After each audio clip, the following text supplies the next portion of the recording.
আমি যেন সাকিবের জীবনের নতুন অধ্যায় নিয়ে কোনো বিস্তারিত ভিডিও না বানাই, তার জন্য সাকিব আমাকে জোর করে নিয়ে গিয়েছে আমার মুখ বন্ধ করার জন্য পিৎজা খাওয়াতে। সাকিবকে নিয়ে করা গত ভিডিও দেখার পরে আপনারা অনেক বেশি রেসপন্স করেছেন এবং আমি বলেছিলাম সাকিবের এই জীবনের নতুন অধ্যায় নিয়ে বিস্তারিত একটি ভিডিও আপলোড করব।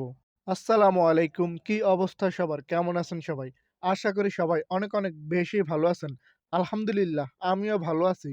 আজকে সাকিব আমাকে জোর করে নিয়ে গিয়েছিল আমি যেন তার এই সত্য ঘটনা নিয়ে কোনো প্রকার কোনো ভিডিও না বানাই, কারণ সাকিব বুঝেছিল আমার এই ভিডিওর মাধ্যমে অনেক অনেক মানুষ এই বিষয়টি সম্পর্কে জানতে পারবে। আজকে খুব আহ্লাদি করে বলতেছিল, ভাই কি খাবেন কি খাবেন, অথচ গত ট্রিটের সময় আমি তাকে জোর করে নিয়ে গিয়েছিলাম আমাকে খাওয়ানোর জন্য। তবে এবার সে নিজে আমাকে একটি রেস্টুরেন্টে নিয়ে গিয়ে পিৎজা অর্ডার করলো। সে নাকি আজকে আমার সাথে সেম ফ্লেভারের পিৎজা খাবে। এর জন্য দুটো পিৎজাই সেম ফ্লেভার চিকেনের অর্ডার করেছে।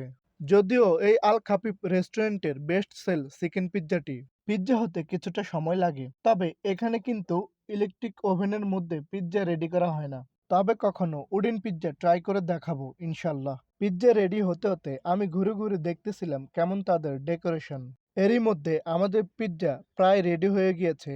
এবার কাটিং এবং সসেস অ্যাড করার সময় সাকিব আমাকে পিৎজা ট্রিট দিয়ে মুখ বন্ধ করে ধামাচাপা দেওয়ার চেষ্টা করলো। ভিডিও আপলোড করার মতামত কিন্তু আপনাদের কাছে। আপনারা কি সাকিবের জীবনের নতুন অধ্যায় নিয়ে ভিডিও দেখতে চান কিনা অবশ্যই কমেন্ট বক্সের মাধ্যমে জানাবেন। এবং যারা যারা এই বিষয় সম্পর্কে অবগত রয়েছেন তারা অবশ্যই কমেন্ট বক্সের মাধ্যমে আপনার মূল্যবান মতামত জানাবেন। আপনাদের রেসপন্স এবং মতামতের উপরে ভিত্তি করেই আমি একটি ডকুমেন্টারি ভিডিও আপলোড করব।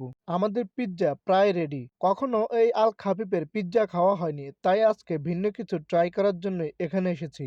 এই রেস্টুরেন্টটি নাকি ২০০৫ সাল থেকেই সুনামের সাথে নিজেদেরকে ব্র্যান্ড হিসেবে তৈরি করে এসেছে। বর্তমানে তাদের ৩টি শহরে ৩৭টি ব্রাঞ্চ রয়েছে। পিৎজা বক্সটি ওপেন করতেই কি সুন্দর একটি স্মেল আসতেছিল এবং পিৎজাটি দেখতেও অনেক লোভনীয় লাগতেছিল। চিকেনের পরিমাণটাও ঠিকমতো দেওয়া হয়েছে। কিছু ভিডিও ক্লিপ এবং ফটো নেওয়ার পরে এবার আমি টেস্ট করব। ক্যাপসিকাম, চিকেন, পিৎজা সস এবং স্পাইসি একটি সস দিয়ে খুব সুন্দরভাবে ডেকোর করা হয়েছে পিৎজাটি। এই পিৎজাটি দেখতেও যেমন সুন্দর, এর টেস্টও অনেকটাই সুস্বাদু। সৌদি আরবের ভিতরে সবচেয়ে বেশি পিৎজা সেল করা ডোমিনোস পিৎজার সাথে তুলনা করলে আমার ব্যক্তিগত মতামত থেকে এগিয়ে রাখবো ডোমিনোস পিৎজাকে। তবে এই পিৎজাটিও অনেক বেশি সুস্বাদু। পিৎজা খাবো, কিন্তু তার সাথে কোনো প্রকার পেপসি অথবা সেভেন আপ খাবো না, তা কি করে হয়? আমি পিৎজা খাওয়ার আগে সাকিবেরও পিৎজা খাওয়া প্রায় শেষ। তারপরও এমন একটা ভাব ধরবে যেন কিছুই খেতে পারে না। যাই হোক, সাকিব গতবার যে বিষয় উপলক্ষে আমাকে ট্রিট দিয়েছিল তার জন্য আবারও জানাই তাকে শুভকামনা।